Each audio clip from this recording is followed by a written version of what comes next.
Give us a push. I go on, mister, give us a push. And of course, if they didn't push you, you had to push yourself.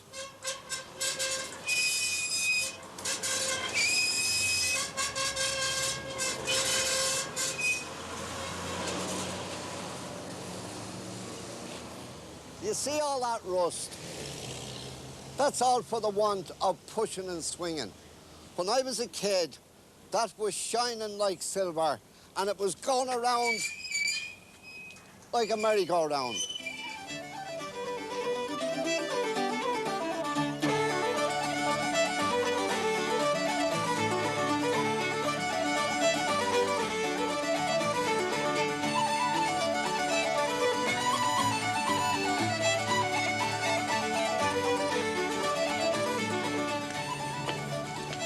In all the millions of times I've been in the park, I never climbed up those steps.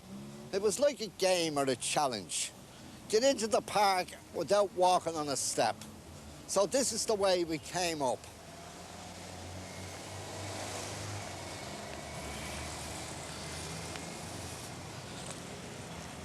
There's a weathercock. I was coming through here one night, and there was an old man sitting there, and he was filling his pipe with those. And I said to him, "Is that good tobacco, mister?" Says he, "Well, I'll tell you something, son. There's no tax on it." Well, we always crossed here. I don't know why we crossed here, but we did. And then we went up the rest of it like this, all hanging onto the bars. All up the steps the same way. Of course, if you fell out there, the crocodiles got you. I suppose it was variety, but this is the way it went, on up the park.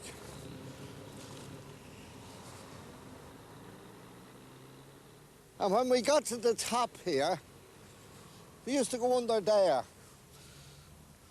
But they have it all barred up now. And there's the grooves of the bike, all down along here, where fellas got their bicycles, went down the hill. Oh, look at, this is where the kids have made a way up, rather than walk to the top of the steps. I used to be able to go up this like a mountain goat. Get in there! On again. Turn! That's it, Carl. Don't stop. Midfield, turn again. Come on. B&I and the Civil Service Townsend Street. I said to one of the B&I young ones, so there was never anyone like you playing football in the Phoenix Park when I was a young fella. So she missed off when you were a young fella, the park wasn't here. Isn't that terrible?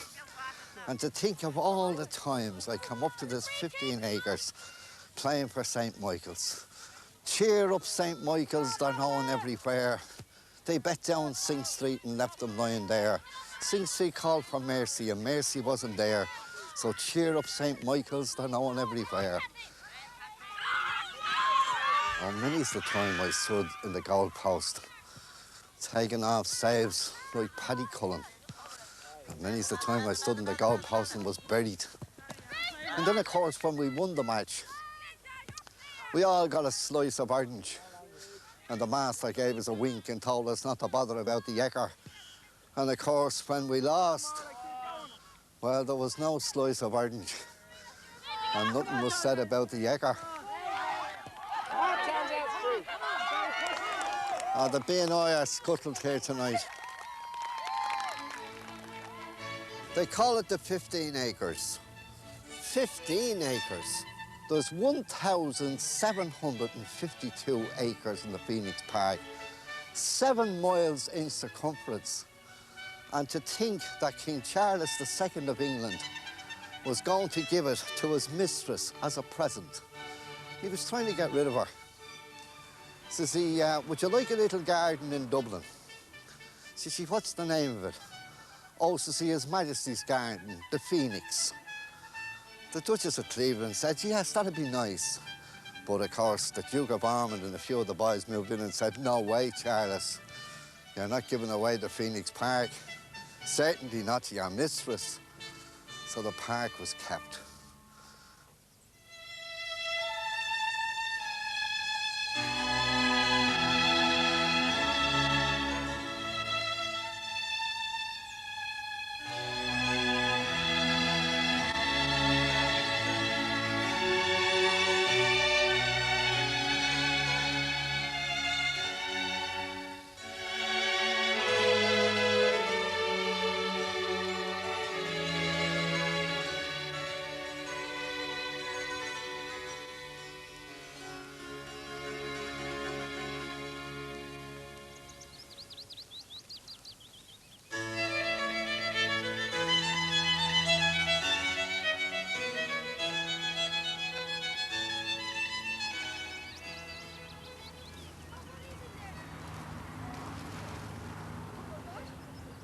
The first man to lay out the Phoenix Park was the Duke of Ormond around the 1660s. He built the walls and put the deer in it, but he wanted it as a private deer park for royalty. The man who opened it up to the public was Lord Chesterfield. He built this Phoenix Monument. We used to call this the Eagle Monument when we were kids. Well, if you think that's bad, mixing a phoenix up for an eagle, wait till you hear this. I was playing a football match up here one night, and one of my pals said, "I'll meet you up in the park." Says I, "OK, where'll I meet you?" Says he, "I'll see you up on the steps of the Burnt Bird." Behind me, of course, is the Viceregal Lodge. The gates now of Boris on Uachtaráin. The house was originally built by a man called Nathaniel Clemens. He was one of the park rangers. Of course, rangers in those years were all big shots. And then later it was sold for the Viceroy's house. All the Lord Lieutenants, all the kings and queens of England came, stayed here. And then, of course, it changed over to the Free State in 1922. The American Embassy was the Chief Secretary's Lodge. It was built by John Blackwire. In 1772, John was bailiff in the Phoenix Park and secretary to Lord Harcourt. He had a 4-room cottage, a potato patch and grazing for 6 cows. He got a bit of land and £8,000, built this house and earned the nickname in Dublin, the King's Cowboy, because he had unlimited grazing in the Phoenix Park. The Carney family out doing a bit of running. The memories I have of this park here. This was the Army sports ground. It was all fenced in all the way around.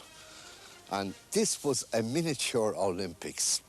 Once a year, there'd be jumping and running and pole vaulting and relay races.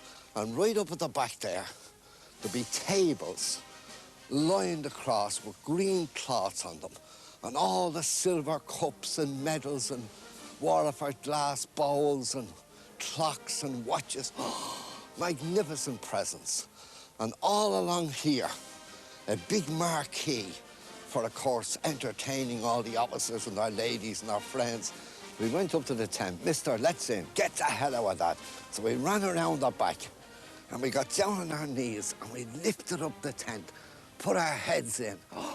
The sight, all the tables and the cloths and the excitement, the sun coming through the marquee, all the ladies with their hats and the officers with their Sam Brown belts and uniforms, and the table all laid out with china cups and saucers and bottles of champagne and lemonade and cakes and ham sandwiches.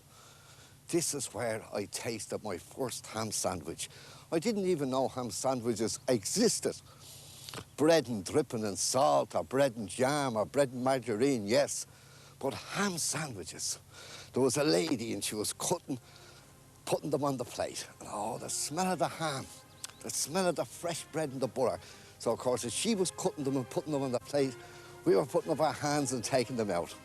And when she finished, she looked at the plate and she let a scream out of her and threw her hands up into the air. And an officer said, "There they are, there they are." Out, up, over the railings, up the 15 acres, and half the Free State Army after us. As Bonker said later on, and we coming back by Knockmaroon Hill, they should have given us the medals. No one caught us today. We were the best runners in the army sports. So you know what I feel like doing now? I feel like going off and having a pint and a couple of ham sandwiches, because I think this is the 50th anniversary of my first ham sandwich in the Phoenix Park.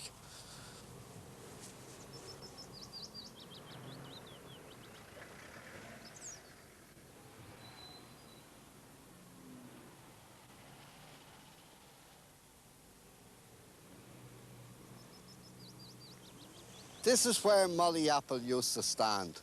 In Cork, they call apples mollies. Well, in Dublin, we had a Molly Apple. And she stood here with our big Harry Sieve basket. And it was loaded with apples, pears, oranges, sweets, licorices, everything. And in the centrepiece was a lovely square bar of chocolate, a half-time Jimmy.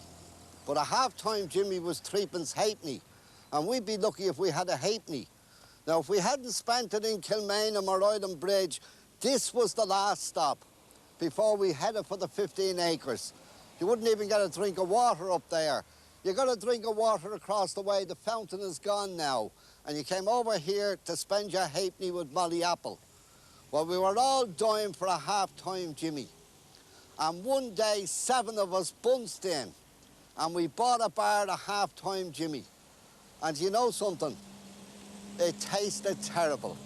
So half-time Jimmy looked better in the box. It was a footballer kicking a ball. Half-time Jimmy and Molly Apple's corner.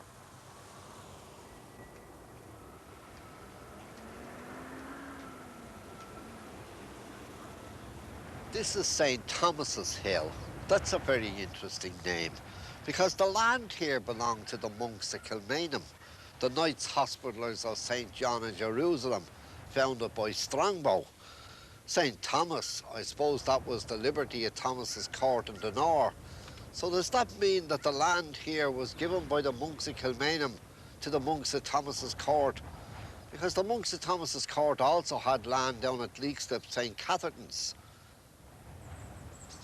Well, after the suppression, this land became part of the Crown lands. And then there was land exchange for land in Cornwall by a man named Fisher. And he built a house here on the hill, and he called the house Phoenix House. They say he took the name from the clear stream, the Fionishka, clear water, that he saw from his top window as he looked out across the park. After 7 years, Fisher sold the house back to the Crown.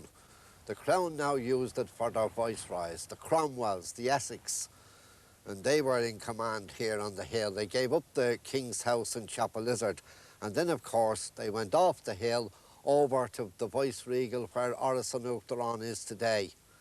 In 1734, it was decided to build a magazine fort on the hill. Dean Swift and a friend came out here, and he saw all the concrete and the mixers and the bricks and blocks and what have you. See, what are they doing? Oh, shaman, they're building a magazine for the defence of the city. Oh, with the holy, says Dean Swift. And as he tottered home to the deanery from the park that evening, smiling to himself, he composed a little verse. Behold a proof of Irish sense, here Irish wit is seen. When nothing's left that's worth defence, we build a magazine. The magazine fort was attacked in 1916 by the Fianna and the volunteers. They actually took over the magazine fort. The idea was to blow up the ammunition and powder store. They set the fuses, lit them, and withdrew. But just as the fuses got to about 6 inches from the door, they went out.